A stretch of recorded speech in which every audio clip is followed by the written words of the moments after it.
Today is November 21st, and this morning, the first news I read was that Russia had launched an ICBM attack on Ukraine. It turns out, actually, that wasn't an ICBM, it was a new missile. This has been confirmed by Russian President Vladimir Putin, who, in a national address, said that to Russia it was an Orezhnik medium-range missile, which has a range of about 1,000 kilometers plus.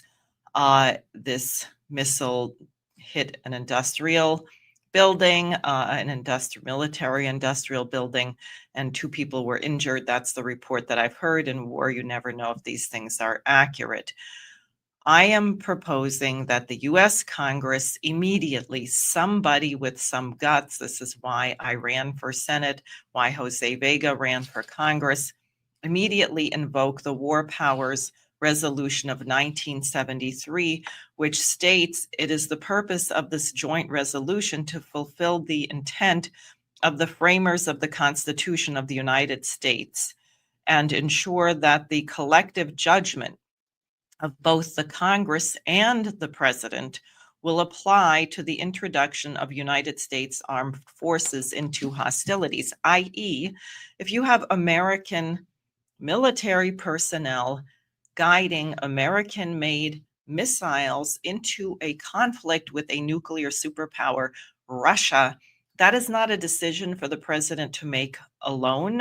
That is engaging our military in hostilities against a nuclear superpower, and this should go before the Congress. And not only that, the Congress better darn well stop it, which under Article 1, Section 8, the Congress can do. They can revoke the funding. They can demand that the Ukrainians send back those ATACMS that we gave them.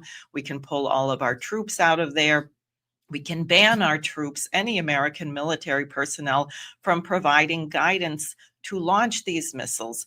We now have ATACMS which have landed in the Bryansk region of Russia. There are British-made Storm Shadow missiles that have landed in Kursk. Now we're sending anti-personnel landmines, which most people consider a war crime. We already sent cluster munitions, and the idiots in the media and the Pentagon claim that it is Russia that is provoking the hostilities. So what I wanted to just do is share with you parts of the press conference given by Sabrina Singh. She's a deputy spokesman for the Department of Defense.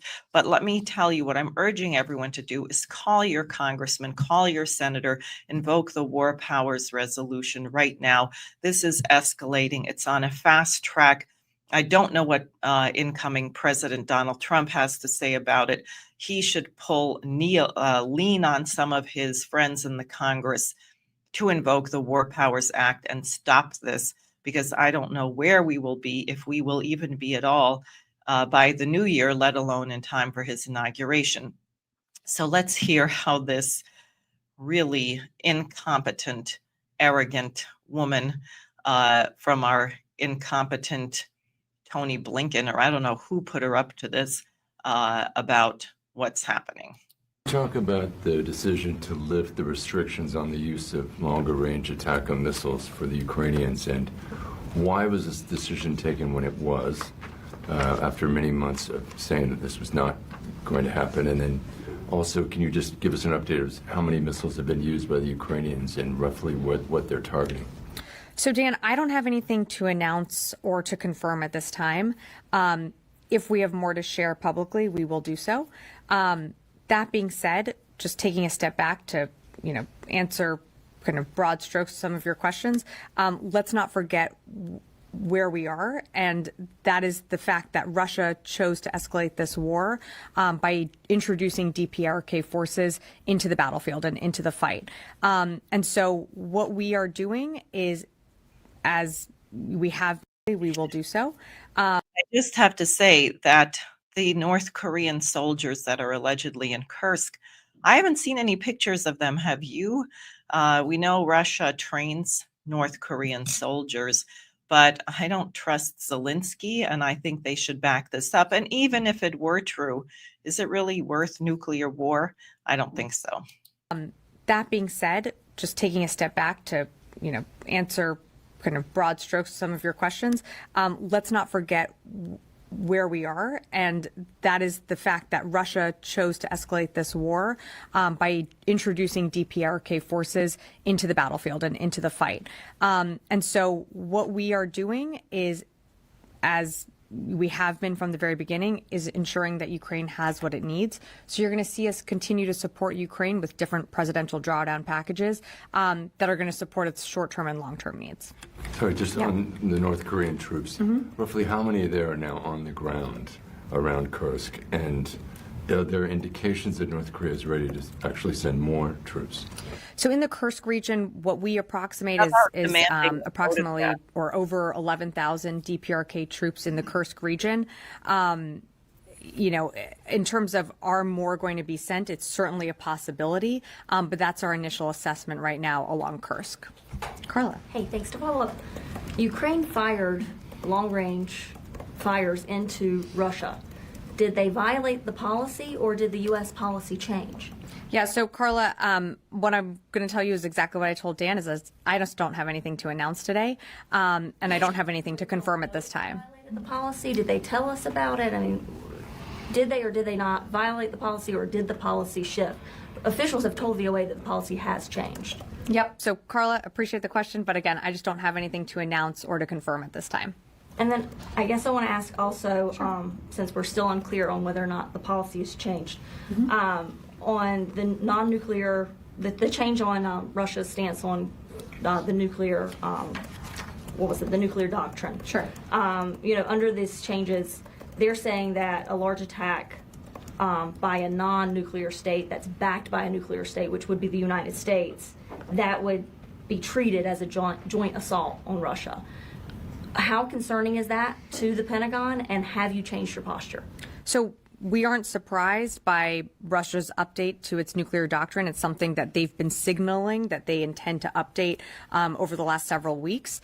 It's the same irresponsible rhetoric that we've seen before, and that we've seen, frankly, for the past 2 years.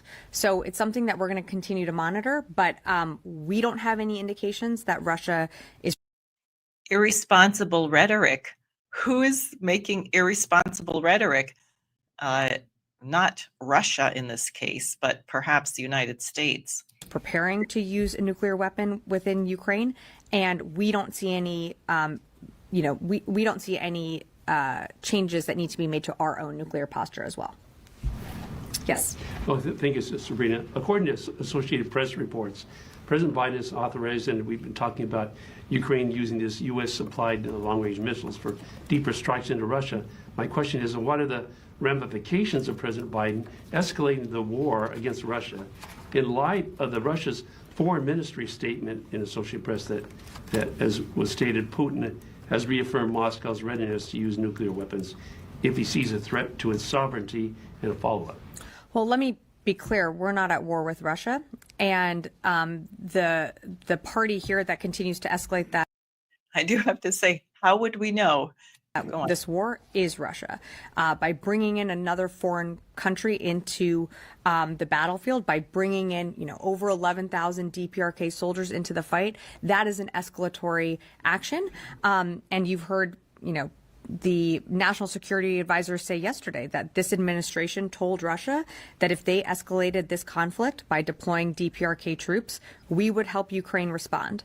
Again, the parts of the war that has been escalated upon directly stem from Russia's choice and decision to invade its sovereign neighbor.